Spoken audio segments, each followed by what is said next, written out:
So dito nga po mga kalingap mga ka-EDC, alam naman po natin na kakatapos lang po ng bagyong Christine nga po at dahil nga po diyan kasabay po niya nahinto rin po ang pagpapagawa po muna ng bahay nga po nila Beyonce, kung saan talagang ang dami pong naglabasan nga po ng mga basher at sinisisi pa po yung mga sponsor nga po at ang sabi nga po nitong isang basher na ito na nagtatago din naman po sa kanyang fake account nga po. Kumbaga wala rin pong lakas ng loob na magpakita or ipakita po talaga yung totoong identity nito dahil nagtatago po ito sa fake account nga po Sabi po niya dito, mga mayayabang na sponsor ng EDC, nasaan kayo ngayon?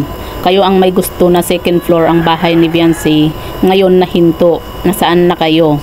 Pinabayaan nyo na lang na matingga ang bahay ni Beyonce. Kayo ang may kasalanan. Kasalanan siguro ito mga kalingap, yung kasalak ang sulat po niya Tapos ang sabi pa po niya dito, bakit? Di ba totoo na yabang lang ang meron ng EDC sponsor? Kung di nyo sana pina second floor ang bahay ni Beyonce, tapos na sana. Akala ko ba mayayaman ang EDC sponsor? Mayaman kayo sa yabang. Sabi nga po ng isang basher na ito na isa rin naman pong walang ambag nga po mga kalingap. Malakas lang pong magsalita at mag-comment sa fake account nga po mga kalingap, kasi kita nyo naman po hindi po siya gumagamit po ng totoong account. Kumbaga nagtatago lang din po sa kanyang fake account. At yun nga po mga kalingap, yung mga basher na ito dakdak ng dakdak pero wala naman pong naiambag nga po ipagpalagay na po natin mga kalingap na nahinto yung pagpapagawa nga po ng bahay nila Beyonce. Hindi naman po siya sa totaling ihihinto, di ba? Kumbaga mga 2 weeks lang naman po.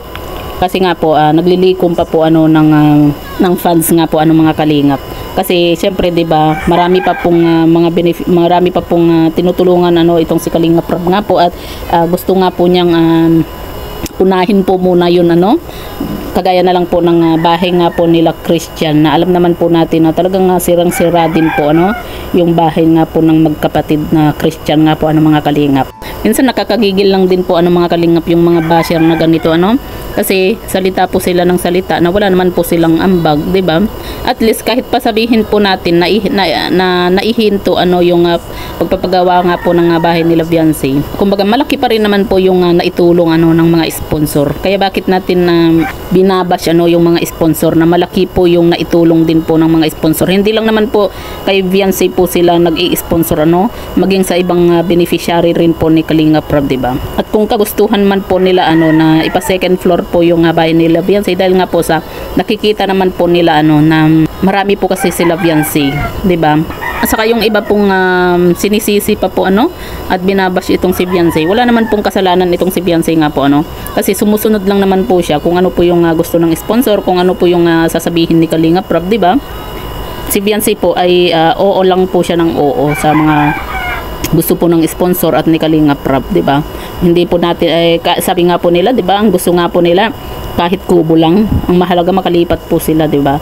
Kaya malaking pasasalamat din po nila na may mga sponsor po sila na talagang grabe yung pagsuporta at pagmamahal na ibinibigay nga po sa kanila. Ba't kaya mga kalingap, may mga basher po talaga na hindi makontento yung bagang hindi sila nabubuhay na hindi mang bash At kung sakali at kung ayaw man po natin sa isang love team, wag na po tayong magsalita ng hindi po maganda.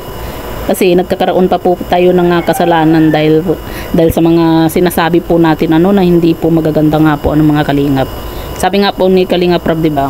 Maliit lang po na bagay po 'yan. Yung kung mahinto man po yung pagpapagawa ng bahay nila Beyonce, maliit lang po na bagay 'yan dahil may solusyon naman po Saka 2 weeks lang naman po mga kalingap.